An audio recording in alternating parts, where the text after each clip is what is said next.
hiring goals on most of these projects anyway. But what you hear major contractors say is that we can't find them, and what my fight to them is, where are you looking? Where are you looking? Because they can come to you. But they can come to me as a referral source, but where you looking? So you can tell that to somebody else who's not in this business, but who's been in this business for a long time. You can't say that to me. You almost got a 20-year door there, yeah. Right, you know, so, and I know it works. Right. And I know it will work for this community. And I just hope and pray that individuals that are in the leadership position in this community recognize the importance of doing something quickly. We could study something long, sure, and it'd be wrong. Right, sure. These young people are about immediate gratification, Reverend. Yes. And they're going to do what it takes immediately to gratify themselves. And if that means rob you or rob me or kill the next person, they are going to do that. And we need to be that urgent in addressing. Well, I guess it goes like this. If they don't evolve into a career of job, they're going to evolve into a career of crime. There's going to be some evolution. Who's to know where it is? Evolution of crime or the evolution of work. I think I would rather have to see a young man with a hard hat on, a young girl with a hard hat on, going to work and seeing a future as she go to work, instead of growing, evolving into becoming a super and smooth criminal. Right. Well, yeah, that's what we want for our young people. We want to get rid of the smooth criminal idea, you know. And it can be done. It can be done. And see, and I'm so optimistic about it, just not in Plainville, just in Camden. And, you know, I met with the mayor of Camden, very excited about the program. I met with the mayor Irvington. Okay, very excited about the program. So we as a state need to think out the box on how we fund things.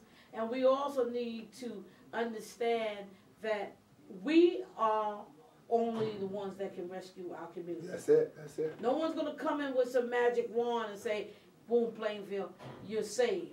Plainfield has to save itself. We got so much talented people in this community. Okay, with so many resources and so much to offer and to give. And I'm very optimistic that, you know, it can happen. I have to be. Well, you know, when grown-ups, I was saying in there earlier, when grown-ups play the dead-end street with each other, and kids pick up that you don't even talk to each other. Right. And you going to work, and I'm going to work.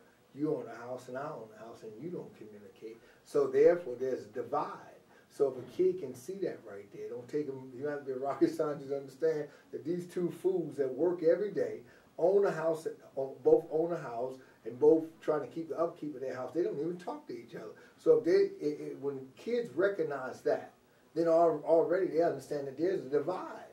But one thing about it with this program here with these young people from all different sects or involved in different gangs, when they came through this door, the one thing that I saw that they could teach adults, that they may have differences, but even with their differences, there was a commonality, a strand that ran through every one of them. The council and the mayor may not always agree, but there's got to be some common strand that runs to try to improve the quality of living for everyone in this community. So I think that that our leaders, the adults of the community, should come in and take a look at these 19, 20-year-old kids that put their differences down to get one cause. You know, and that's important. We were talking before we came on the air, is that, you know, one thing about it, it's one thing to fight each other during the campaign time and voting time, but once you get in office, I think you need to put that aside and go out for the betterment of the community. You know, because so many times that you want to take the fight, you know, you want to keep on fighting. Well, while you're fighting, you're suppressing your energy that could be help redirect the young people or help bring money to the community and things of that nature. Right. So we need money to the community. We definitely need in the black community in America. We need a program and a business just like this here. We need this business here because it's giving us common ground. Well, it allows us to have have access to trades and a profession and industry we've traditionally been locked out of. Sure. But it also allows us to utilize our human resource to correct our own community ills and roads? I'm going to say this right here. You know, I'm not a tradesman by training or whatever, but you know, I know how to use tools and things, and I'm going to say this right here to the listening audience. You know, it's something when you buy a flat piece of wood like this here. Let's just say you got a flat piece of wood, and you can lay that wood in your yard, knowing next week that you're going to come out and build a cabinet with it. You understand? There's special pride, that special energy that you have, that you've taken this bare piece of wood, you understand? Whether you found it on the street, picked it up from Home Depot or Lowe's or whatever, or any hardware store, but you take this bare piece of wood, cut it, sand it, shave it, sand it down, shellac it, and then you made something out of it.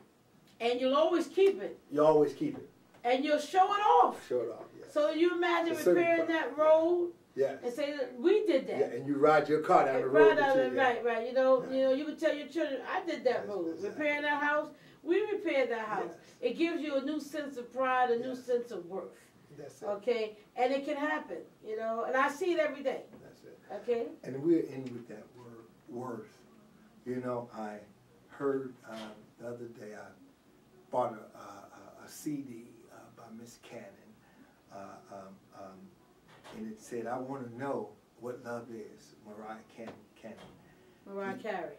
Yeah, well, she's married. Oh, I Cannon, yeah. So the idea, you know, and I bought that CD, and I tell you, I play that CD, and sometimes tears come in my eyes, because I want to know from, in our community, I want to know what love is, you know, and as she said, I want you to show me, you know, and I tell you, the first time I heard that song, I was on my way to England on American Airlines jet out of Dallas, Fort Worth, Texas.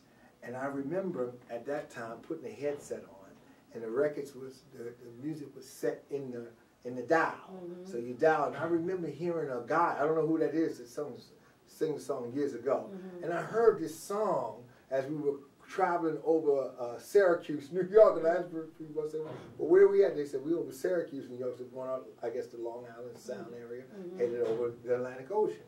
And I remember hearing that song, I want to know what love is, and it touched me so deep. You know, didn't buy it years ago, but when Mariah Cannon put it out, I tell you, I was really taken by it. And I guess that's what we want to know from Plainfield. We want to know what love is. And, you know, as she said, I want you to show me.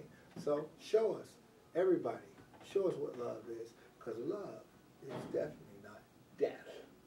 Not the way we die. We die too young. I want to say thank you. Thank you for coming to the school. And tell them how they can get in contact. You can contact High Tech Training School at 908-279-6681. We also have our website, www.hightech training school. And you can come down. We're located at 320 Park Avenue in Plainfield, New Jersey. Come in and find out about the program and the courses that we do offer. And we're thinking about starting a new course, a solar installation training. Yes, that's going to be beautiful. We have it right here. Again, you're poor. I teach my students you're a poor rat when you only got one hole to run. Yes, so Lord, that's good.